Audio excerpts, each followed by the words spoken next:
especially the magnesium. Now, there is one drink that leaches the magnesium and the calcium out of the body, and that is caffeine.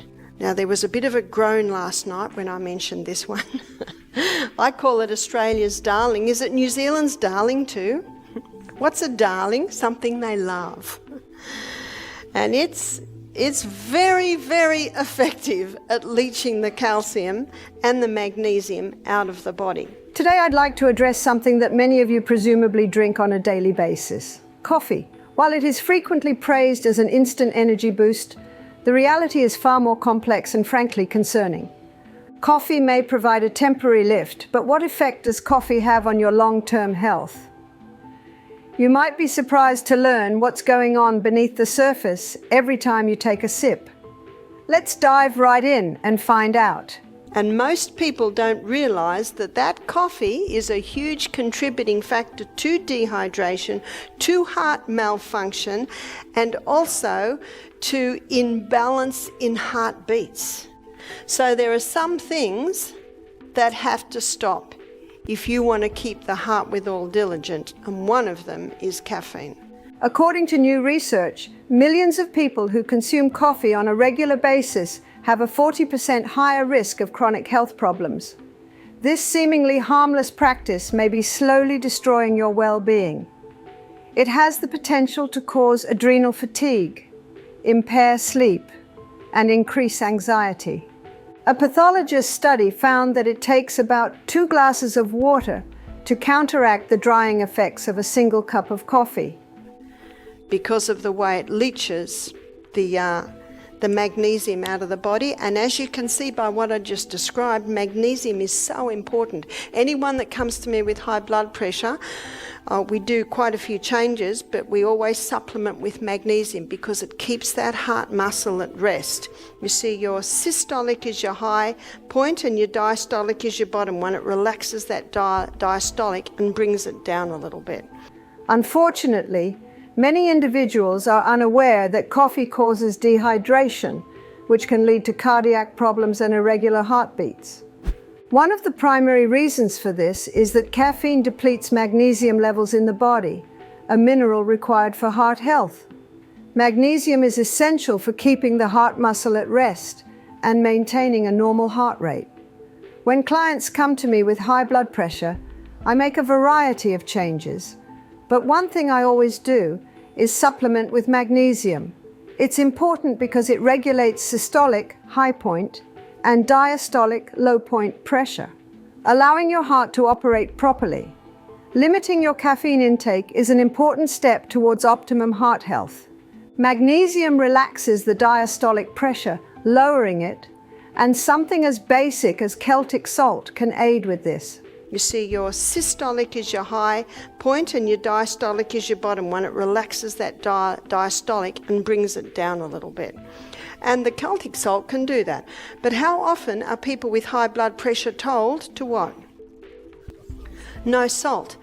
Now there are 4 vital elements needed for life. Let me draw the 4 vitals. And you can find this in any anatomy and physiology book, any chemistry book. Number 1 is oxygen. Number 2 is water. Number 3 is sodium. Did everyone hear that? And check me out on that. Go to your anatomy and physiology book. And if you don't have an anatomy and physiology book, please buy one. We need to know about this house we're living in.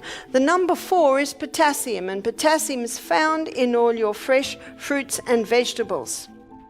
However, how frequently are persons with high blood pressure urged to avoid salt completely? This is a common misperception, despite the fact that the underlying issue is often something else, such as coffee. There's a book on salt written by a French doctor named Dr. Lilangri. He says in France there is no issue on salt. In fact, he's surprised at the issue he sees made of salt in Australia, New Zealand, in America. He said, we don't have this issue in France because in France it's hand-harvested salt. It is whole salt. The numbers clearly suggest that regular coffee consumption can result in significant water loss, particularly for individuals who do not compensate by drinking enough water. This level of dehydration may cause problems with essential biological activities like digestion, circulation, and temperature regulation. Chronic dehydration can eventually lead to more serious health issues, such as kidney stones, urinary tract infections, and even reduced cognitive function.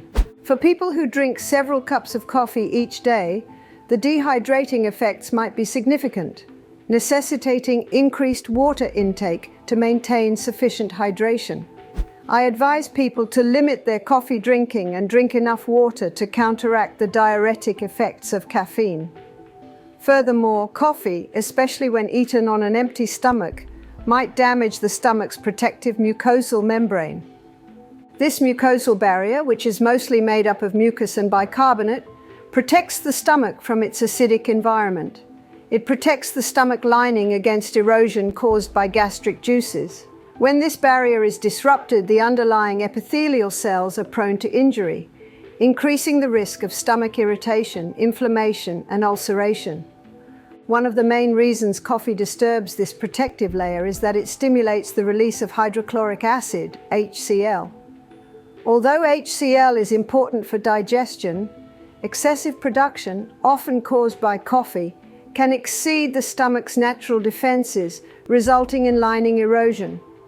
Furthermore, coffee includes substances such as catechol, which might diminish mucus production and impair the stomach's defense mechanisms. This combination raises the risk of gastrointestinal pain and long-term damage to the stomach lining. Coffee is also known to boost the release of gastrin, a hormone that stimulates acid production while also speeding up stomach motility. This quick movement shortens the contact time between the stomach's contents and the protective lining, increasing the likelihood of mucosal thinning. The results are especially concerning for people who are prone to acid-related diseases, including gastroesophageal reflux disease, GERD, or peptic ulcers. Furthermore, coffee's acidity can directly lead to mucosal layer loss. Chronic exposure to such acidity can progressively erode this protective layer, making the stomach lining more vulnerable to injury from both the acid in the coffee and the stomach's own acid production. This can cause more discomfort, inflammation, and a higher chance of long-term stomach problems.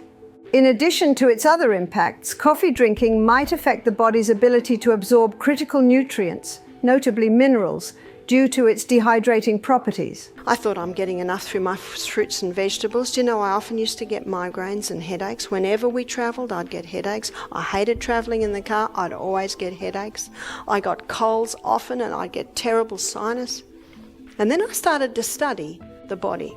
And then I started to study how much water we are. And then I started to look at what happens when you don't have the water, so I began to drink more water.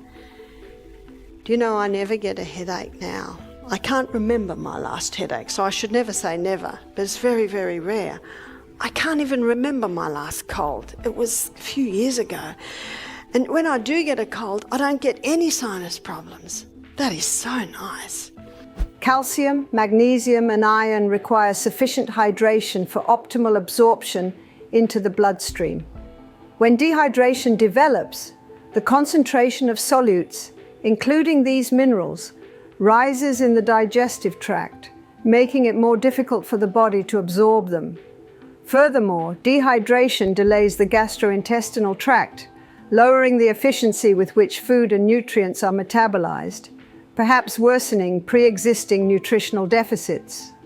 Furthermore, coffee includes substances called tannins and polyphenols, which bind to minerals like calcium, magnesium, and iron, limiting their bioavailability.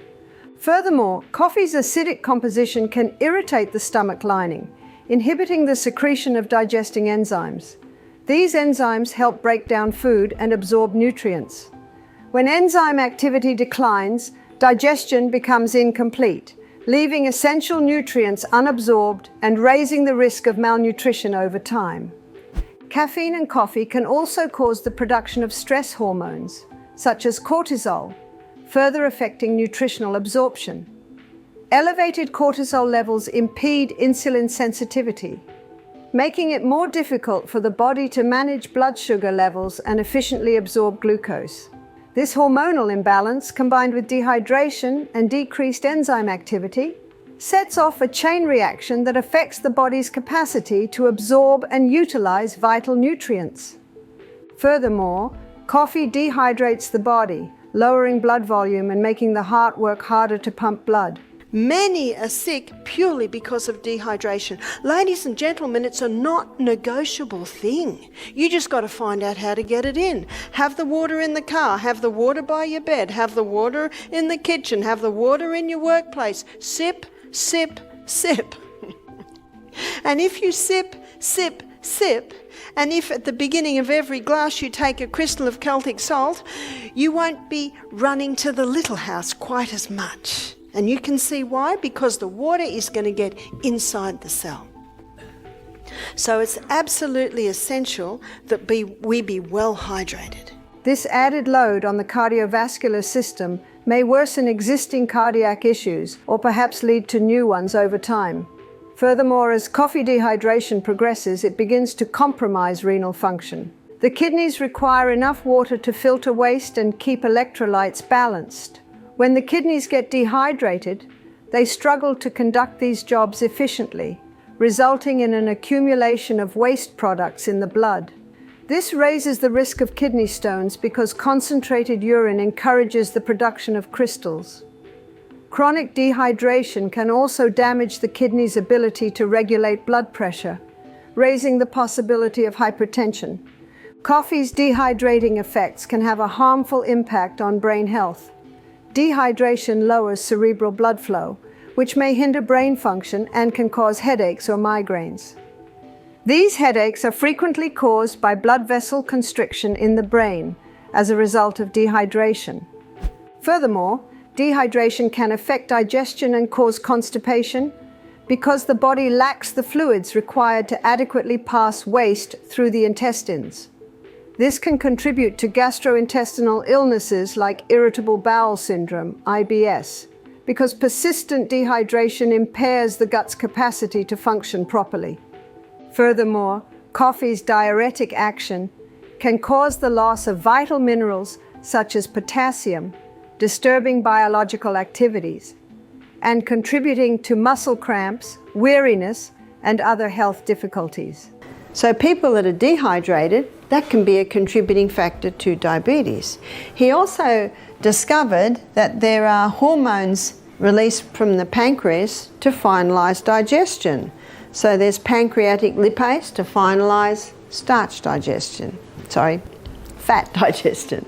There's pancreatic amylase, that's what finalizes starch digestion. There's trypsin and chymotrypsin that finalize protein digestion. Now they're all made out of water. If you don't have enough water, your digestion will be compromised. At every stage, water is needed for every body function.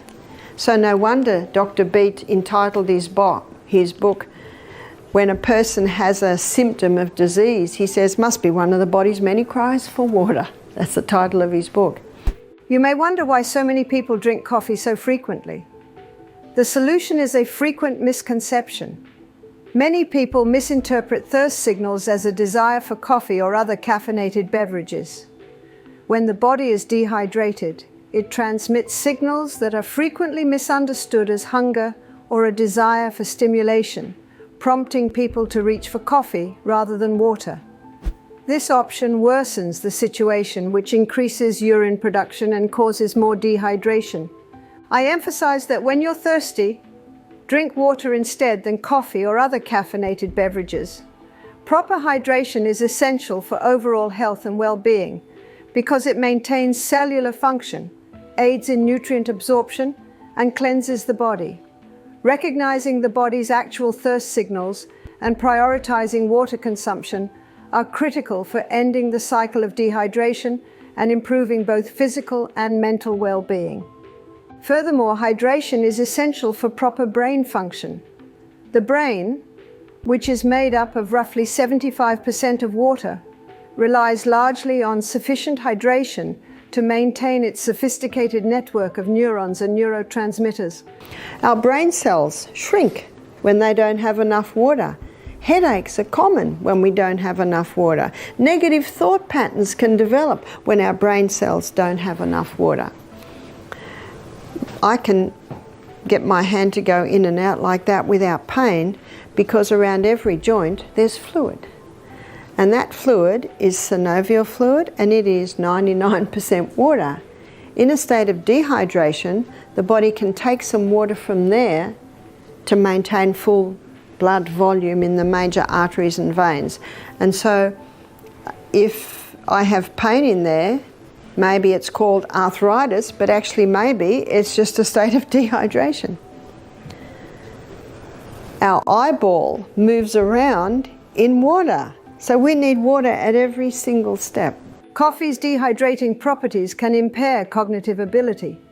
Water is required for the electrical impulses that allow brain cells to communicate, enabling tasks like memory retention, focus, and problem solving. Dehydration can reduce neuronal activity, affecting cognitive skills like focus, attentiveness, and short-term memory. Chronic dehydration may eventually contribute to more serious cognitive impairment, possibly worsening illnesses such as dementia. This effect is especially concerning for habitual coffee drinkers, who may be unable to compensate for fluid loss with adequate water consumption. Dehydration can worsen mental weariness, irritation, and decision-making issues. Dehydration caused by coffee can also have a substantial impact on mental health. Our bodies mend and restore as we sleep, but staying awake all night, typically fueled by caffeine and sugar, can disturb this process. Dehydration induced by frequent bathroom trips and coffee drinking can result in thickened blood and constricted blood vessels, which contribute to stress and harm general health. Hydration levels are strongly linked to the chemical equilibrium of the brain, impacting neurotransmitters that influence mood, such as serotonin and dopamine. Imbalances in these neurotransmitters can cause anxiety, depression, and negative thought patterns. Furthermore, drinking coffee with meals can impair digestion by diluting stomach acid, which is required for proper digestion and nutritional absorption. Stomach acid is essential for breaking down food, particularly proteins, and establishing an appropriate pH environment for digestive enzymes. So what was happening in his gut? He's drinking nothing between meals, which means the lining to his gut is very thin, which means the hydrochloric acid is breaking down the tissues. And remember, the bacteria is an opportunist organism. And so what happened is the body started to, its own microorganisms changed role and came to the cleanup team, remember the garbage collectors, and they started to clean up the dead tissue, and their name was called Helicobacter pylori. Coffee use immediately after meals can drastically reduce stomach acid concentrations, preventing protein breakdown and potentially leading to poor fat digestion and loss of critical fatty acids. Similarly, coffee can affect carbohydrate digestion, which begins in the mouth with the salivary amylase enzyme and continues in the stomach. Undigested carbohydrates can break down in the intestines, causing gas and bloating. Coffee dilutes stomach acid, which reduces the absorption of important minerals such as calcium, magnesium, iron, and zinc. These minerals require an acidic environment to be absorbed properly in the intestines. Inadequate stomach acid can lower the bioavailability of certain minerals, potentially leading to deficits over time. Furthermore, while coffee's caffeine and polyphenols can increase stomach acid production, And then they went over to caffeine, which is just as dangerous. this does not always improve digestion. Instead, coffee can speed up the passage of food through the digestive tract, reducing the time available for nutrient absorption. What are your thoughts on the effects of caffeine on health? Please share your thoughts in the comments below. If you found this video useful, please like, share, and subscribe. Thank you for watching, and see you in the next video.